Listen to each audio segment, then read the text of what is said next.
어, 오늘 말씀에서는 보통 에베소서 6장에서 가족에 대해서 이야기하면서 그 앞부분에서는 이제 자녀들에게 효도에 대해서 말씀을 주고 있습니다.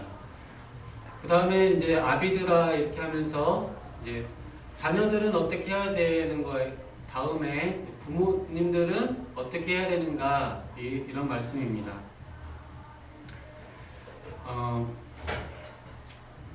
저는 이제 믿음으로 양육하라 이렇게 말씀을 정했습니다. 제목을. 그래서 믿음으로 말씀과 교훈과 훈계로 양육하라 이렇게 돼 있는데 믿음으로 양육하라 제목을 지었습니다. 그래서 믿음이라고 하는 것은 크게는 말씀과 믿음이 거의 같이 볼 수도 있습니다. 그래서 믿음은 좀 주관적인 측면이 있고 말씀은 객관적인 측면이 있습니다. 그래서 때때로는 너희가 말씀과 기도로 거룩하게 된다 할 때 말씀과 기도로 할 때 이 말씀으로 할 때도 믿음과 같은 의미로 보기도 합니다. 그래서 성경에서 말씀으로라는 말과는 때때로 믿음으로 이렇게 같은 말로 이해되기도 합니다. 그래서 믿음으로 양육하라는 것은 또 말씀으로 양육하라 이렇게도 해볼 수 있겠습니다. 먼저 말씀을 오늘은 몇 개로 나눠서 살펴보기로 하겠습니다.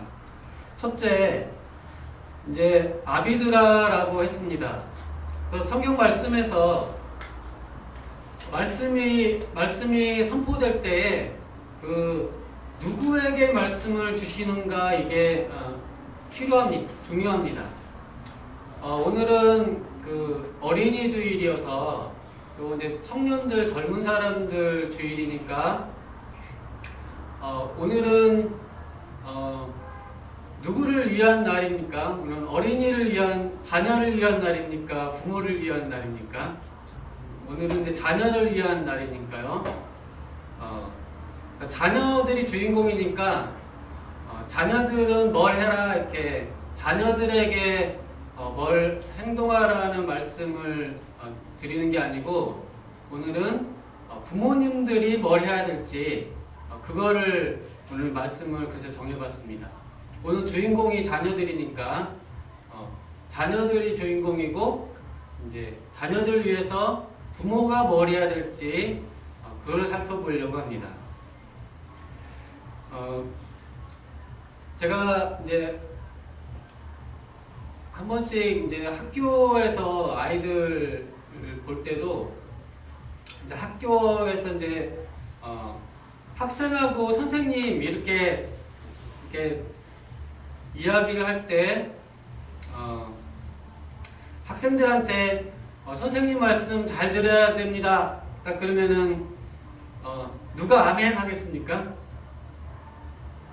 학교에서 학생들은 선생님 말씀 잘 들어야 됩니다. 그러면은 누가 아멘 합니까? 선생님이 아멘. 그러면은 선생님들은 학생들을 위해서 희생하시고 헌신해야 됩니다. 그러면은 누가 아멘 합니까? 학생들이 아멘. 그래서 선생님들은 그래도 희생하셔야 되죠. 이렇게 하면은 선생님들은 가만히 계시고 학생들이 네 맞아요. 그렇게 합니다. 오늘 말씀은 자녀를 위한 겁니다. 그래서 오늘 말씀은 제가 아비드라 이렇게 해서 양육하라 이렇게 하면은 이제 부모님들은 말씀을 받으시는 분들이니까 아무래도 자녀들이 아멘 하시겠죠? 자녀들이. 근데 이제 항상 말씀은 받는 사람이 누구냐, 또 이 말씀이 누구한테 임했는지를 먼저 살펴봐야 됩니다. 오늘 말씀은 아비드라에서 부모님들에게 주시는 말씀입니다. 그래서 자녀들은 여기에서 나오는 혜택을 누리시면 되는 거고 자녀들이 실천할 부분은 아닙니다. 그래서 또 또 이것은 부모님의 말씀으로 받으시는 겁니다. 그래서 자녀들은 여기서 은혜는 누리시지만 이걸로 또 우리 부모는 어떻다 판단하라고 주시는 말씀이 아닙니다. 그래서 이거는 부모님들이 그냥 나의 말씀으로 받으시면 됩니다. 여기서 이제 부부에 대한 말씀도 마찬가지입니다. 만약에 아내는 남편을 주로 여기고 순종해라 이렇게 말씀을 했습니다. 아내들아 남편에게 죽게 대하듯이 순종해라 이렇게 말씀하면 누가 받으셔야 됩니까? 이 말씀을 아내들이 받아야 되죠. 근데 이 말씀을 하면 누가 아멘 합니까? 남편들이 아멘 하죠. 그러면은 남편들아 아내를 사랑하기를 주께서 목숨을 바쳐서 사랑한 것처럼 아내를 사랑해라 이렇게 말씀하면은 이거는 누가 받으시는 누가 받는 말씀입니까? 남편이 받은 말씀이죠. 네, 누가 아멘 합니까? 아내들이 아멘. 네, 그럽니다.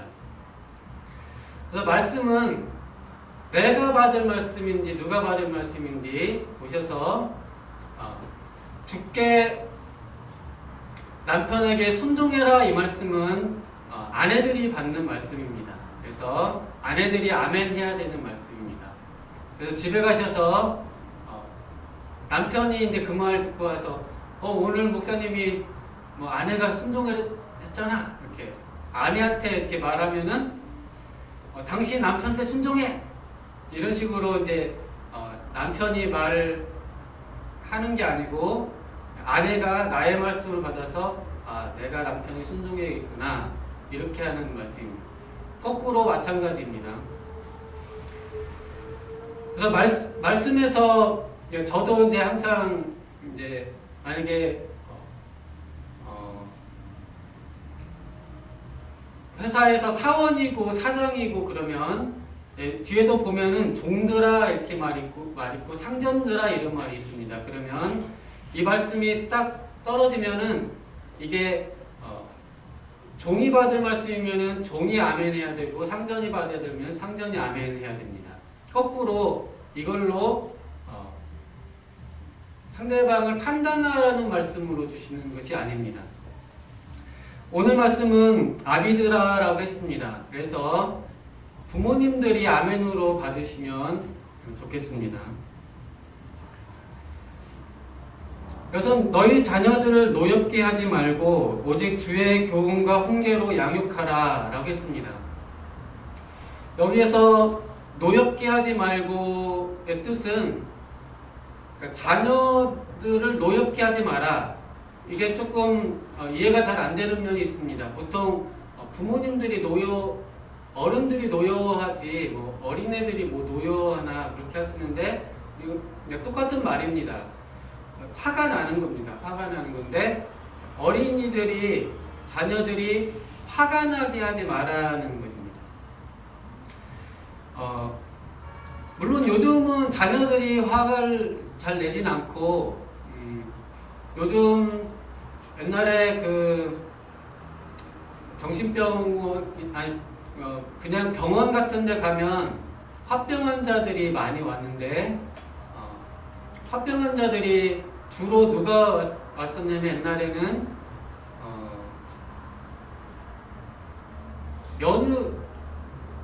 며느리들이 많이 왔었다고 합니다. 며느리들이 시집살이 하는 게 힘들어서 남편 이렇게 하는 게 힘들어서 왔었는데 그 이유가 이제 오는 것은 항상 주부들이 엄마들이 주로 병을 찾아오시는데 이유가 옛날에는 시어머니 때문에 또 남편 때문에 화병이 나가지고 왔습니다. 근데 요즘은 이제 엄마들이 화병 나서 오면은 누구 때문에 올까요? 요즘은 이제 자녀 때문에 화병이 나서 그러니까 자녀 때문에 속 썩어가지고 오신다고 하니까 아무래도 자녀들이 화병이 걸리기보다는 부모님들이 화병 걸리는 게 많은 것 같습니다. 근데 여기서는 자녀들이 화를 품지 않도록 하라 말하고 있습니다. 그 텔레비전 프로그램을 보면은 이제 어린이들이 우리 아이 달라졌어요 이런 표현 보면 처음에 이제 애기가 막 슈퍼에서 막 땡깡 부리고 막 해서 막 비정상적으로 행동해서 이제 이 아이가 달라졌으면 좋겠다고 해서 이제 맡기는 건데 그 결론은 무엇인가요? 결론은 부모가 아이를 잘 못 돌봐줘서 아이가 그렇게 된 겁니다. 그래서 아이가 막 이렇게 자지러지고 막 하는 걸 뒤에 이제 그 몰래카메라로 해보면은 엄마가 이제 집에 가서 막 때린다든지 막 이렇게 안 준다든지 그런 장면들이 있어서 또는 맞벌이 부부여가지고 이렇게 아이를 이렇게 방에서 그냥 혼자 둔다든지 그런 것 때문에 아이들이 그렇게 자지러지고 그런 행동을 합니다. 그래서 그 프로그램에서 결국은 뭐가 해법이냐면 엄마가 맞벌이라든지 아니면 야간에 식당에서 막 나가고 이런 시간을 좀 줄여가지고 아이를 돌보는 시간을 좀 많이 가지고 또 아이를 이렇게 아이랑 많이 보듬어주고 뭐도 좀 주고 이렇게 하면은 아이가 행동이 바뀌는 장면들을 많이 보셨을 것입니다. 아이가 이상 행동 보이는 이유는 아이가 일종의 화병이 걸린 건데 딱 어린 아이가 이렇게 심통 굳게 생겼고 막 이상한 애 같이 보이는 것은 그 어린 아이 안에 화가 있는 것인데 그 화의 근본 원인은 오늘 말씀처럼 아이가 노엽게 된 것입니다. 그 이유는 근본적으로 부모에게 있습니다. 왜 노엽게 될까요? 여기에 대해서는 뒷부분에 답이 있습니다. 양육하라는 말씀과 같습니다. 그러니까 노엽게 하지 말고 양육하라 이게 동일어입니다. 그러니까 노엽게 하지 않는다 이 말은 양육을 하라 이런 말입니다. 거꾸로 말하면 양육하지 않으면 노엽게 된다 이런 것입니다. 아이들이 왜 노엽게 됩니까? 왜 화가 나고 아이들이 이상행동 보입니까? 그것은 양육을 받지 못해서 그렇습니다. 양육을 받지 못해서. 양육이라는 말은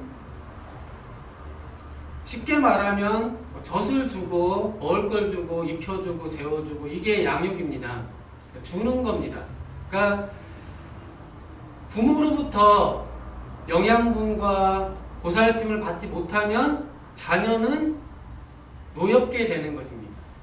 다시 말하면은 자녀가 노엽지 않게 하려면은 양육을 해줘야 됩니다.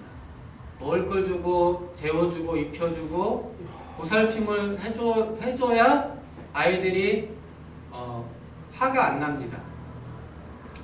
골로새서 3장 21절에는 똑같은 말씀이 있는데 자녀를 노엽게 하지 말라고 하면서 한마디 덧붙입니다. 그게 뭐냐면 골로새 3장 21절에는 노엽게 하지 말라 낙심할까 하노라 그렇게 했습니다. 그러니까 노엽게 된다는 말씀은 낙심한다는 겁니다.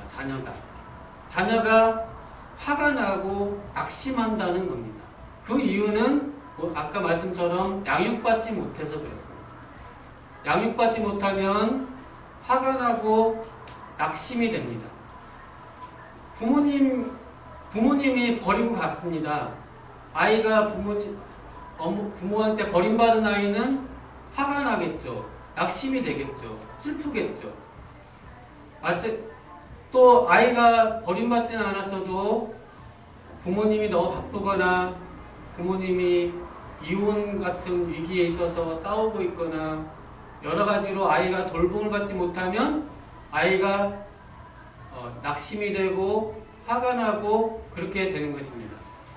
그래서 노엽게 하지 말라 이 말씀은, 또 낙심할까노라 이 말씀은 똑같은 말씀입니다. 양육을 해라.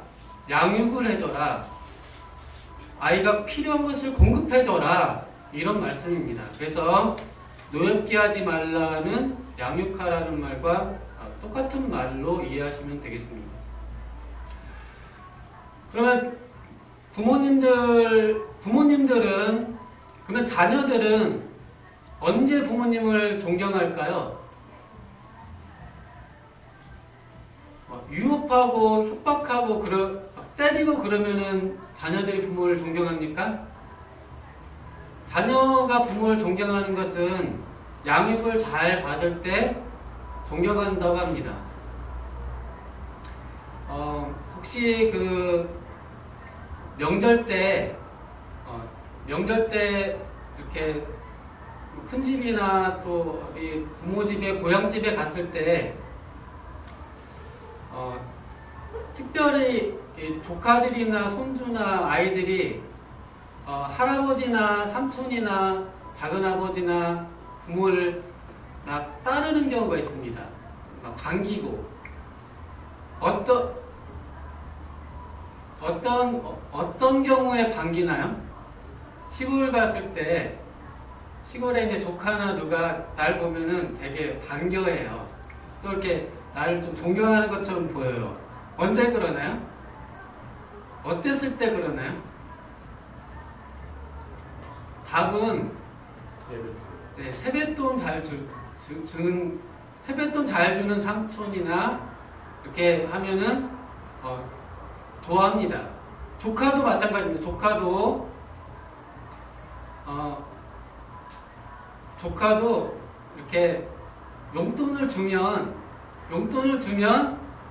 조카도 삼촌을 좋아해요. 좋아하고 또 삼촌이 본인도 그렇게 넉넉하지 않은데 용돈을 아무튼 조금씩 주고 가면 삼촌이 고생하는 것도 좀 알고 자기에 대한 관심이 있다는 걸 알아서 삼촌에 대해서 호감을 가집니다.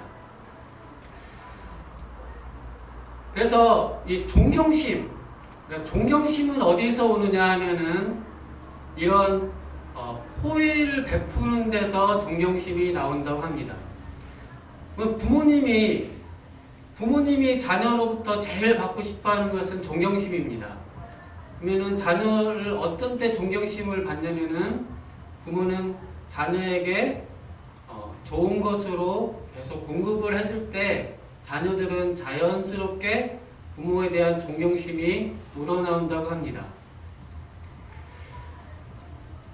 그래서 양육하고 주는 것을 통해서 존경심이 자연스럽게 이끌리는 것이지, 호통을 치거나 두렵게 하거나 떨게 해서 이렇게 너 이렇게 해야지 막 하면은, 그러면은 아이들이 부모를 존경할 것 같이 보이지만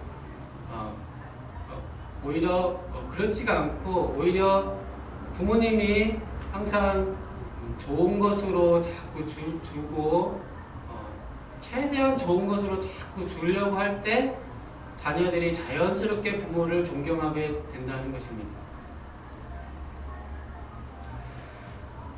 그래서 양육하라는 것은 최대한 공급을 하는 것입니다.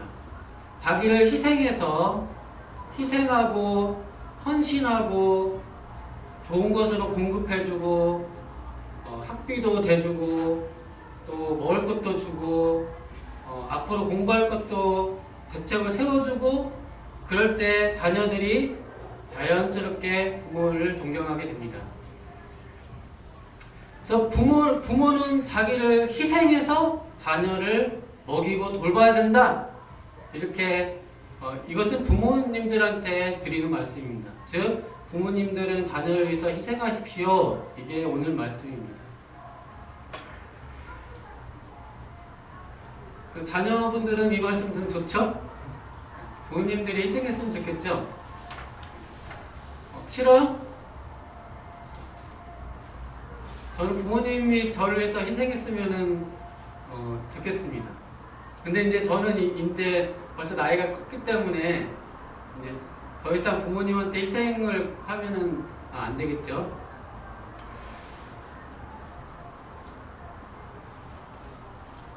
그래서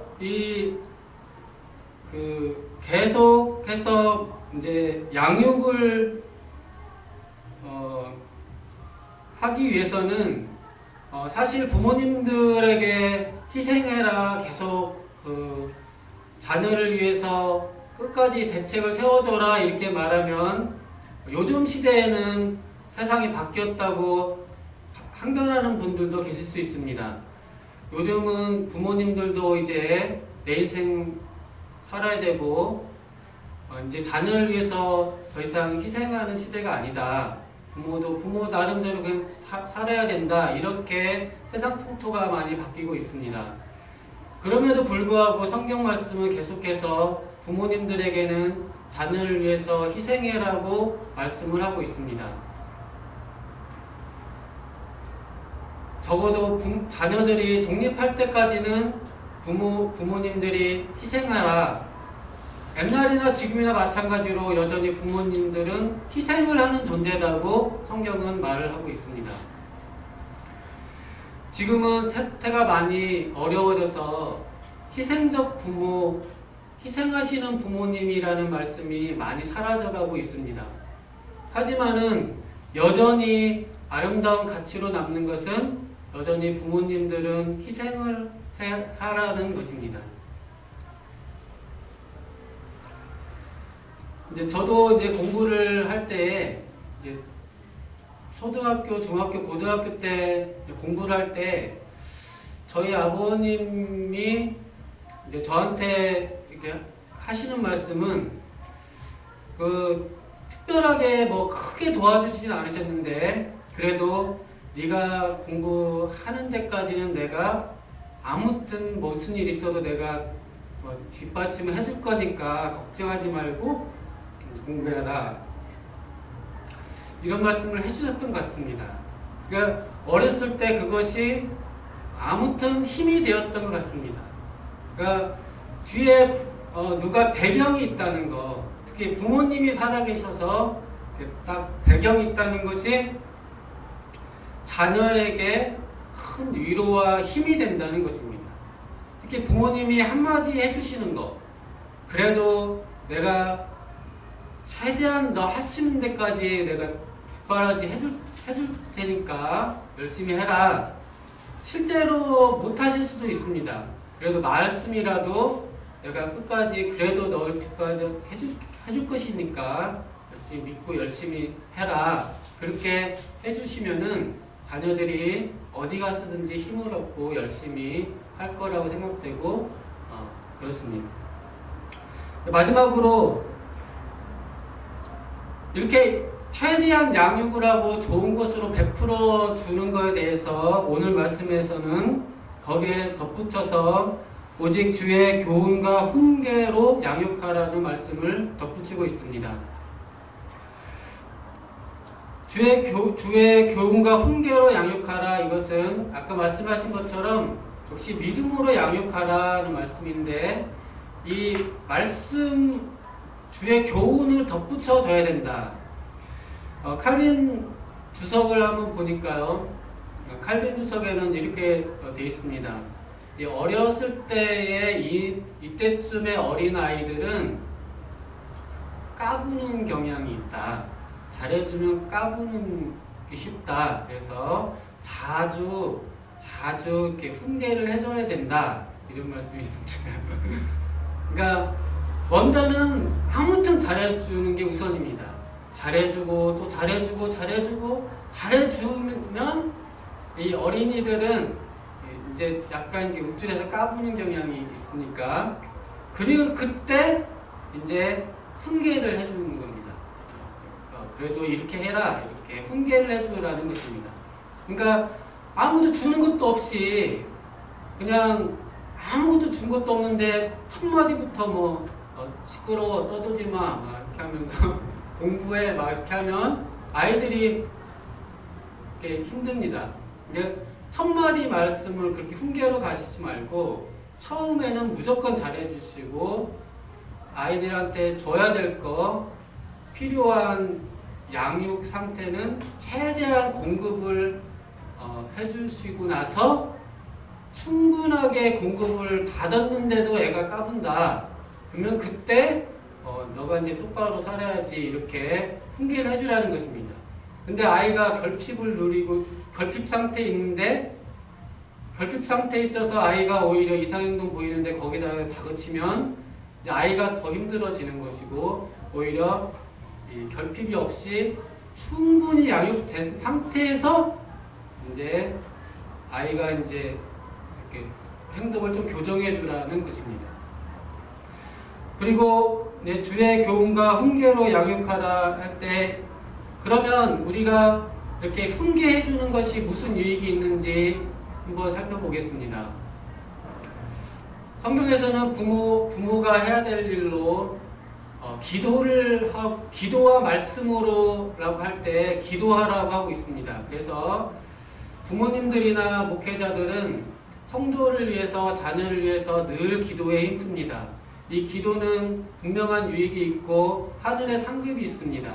그래서 성도를 위해서 기도할 때 하나님께서 위에서 복을 내려주시고 부모가 자녀를 위해서 기도할 때 하늘에서 하나님 복을 내려주십니다. 그런데 다만 기도하는 데만 머물지 말고 목회자나 또 부모님들은 꼭 훈계를 해라 이렇게 말하고 있습니다.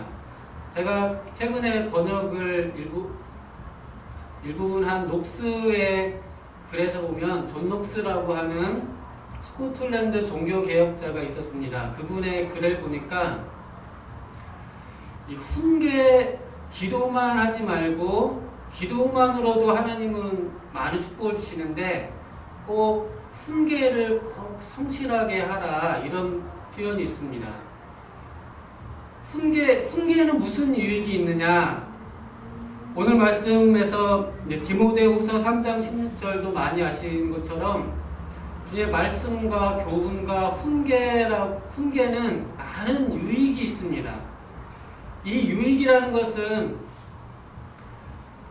일종의 잔소리 같이 이렇게 살아라, 이거 하면 안 돼, 착하게 살아라, 이때는 이렇게 행동해라, 저렇게 행동해라, 건너물 건널 때 신호등 잘 보고 건너라 이렇게 계속 조금씩 하는 말씀이 무슨 유익이 있느냐 여기에 대해서 오늘 말씀에서도 교훈과 훈계로 양육하라 이렇게 말씀하셨고 디모데후서 3장 16절에도 저희 말씀은 가르치고 하는데 유익하다고 말씀을 하고 있었고 아까 좀 전에 말씀한 존 녹스 같은 경우에도 이 훈계의 말 계속하는 말씀이 큰 유익이 있다. 그러므로 목회자나 교사나 이 부모님들은 훈계하는 것을 게을리하지 말라. 훈계를 열심히 해서 자녀를 유익하게 하고 성도를 유익하게 하고 교회를 유익하게 하라 이렇게 말을 하고 있습니다. 저도 이제 목회를 이제 시작하면서 또 주변에 전도도 하고 이렇게 하면서 제가 기도는 열심히 합니다. 기도는 이분 구원해 주세요 이렇게 하는데 제가 제일 약한 게 훈계를 잘 못하더라고요. 훈계를 한다는 것은 상당히 때로는 피곤하고 때로는 내가 이렇게 말한 것이 상대방을 성가시게 하는 게 아닐까, 또 상대방을 불편하게 하는 것이 아닐까 이런 생각, 또 이 말이 해도 유익이 없지 않나, 그러니까 말해봤자 소용없지 않나 이런 생각들이 있어서 아마 훈계를 가급적 잘 못하는 면이 있었던 것 같습니다. 근데 요즘이나 계속 요즘 생각하는 것은 무엇이냐면은 훈계라는 것이 얼마나 교회와 이 가정에 유익한 것인가 하는 것입니다.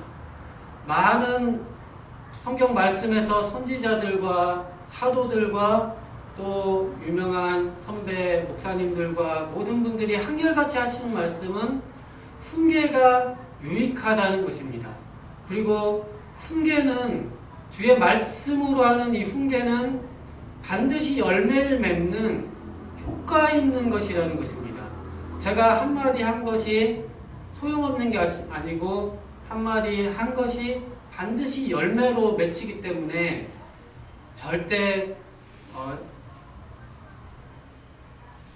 딱 말하면은 열매로 맺어지니까 이 훈계를 열심히 하라는 것입니다. 그래서 결론적으로 오늘 말씀은 아비드라라고 했습니다. 그래서 부모님들이 받는 말씀입니다.